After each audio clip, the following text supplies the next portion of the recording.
ஆண்டவராகிய இயேசு கிறிஸ்துவுக்குள் மிகவும் பிரியமான சகோதர சகோதரர்களே, பிசாசுக்கு ஏன் எதிர்த்து நிற்க வேண்டும்?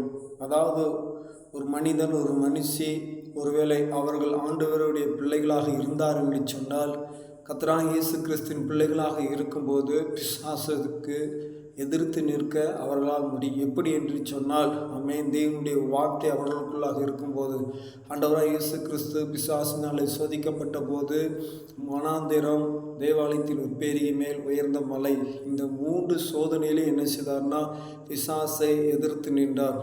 அம்மேன். தேவனுடைய வாயில் புறப்படுகிற வார்த்தையினாலே அம்மேன் என்று சொல்லி அந்த பிசாசை விரட்டி அடித்தார். நாமும் இந்த பிசாசத்துக்கு எதிர்த்து நிற்க வேண்டும் என்று சொன்னால், தேவனுடைய வார்த்தையானது நம்முடைய ஆவி ஆத்ம சரீரத்தில் இருக்கும்போது அந்த வார்த்தை மூலமாக இந்த பிசாசை நாமளும் எதிர்த்து நிற்க முடியும். ஆண்டவருடைய நாமத்தை மகிமைப்படுத்த முடியும். ஆண்டவர் நமக்கு உதவி செய்ய முடியும். ஆமென்.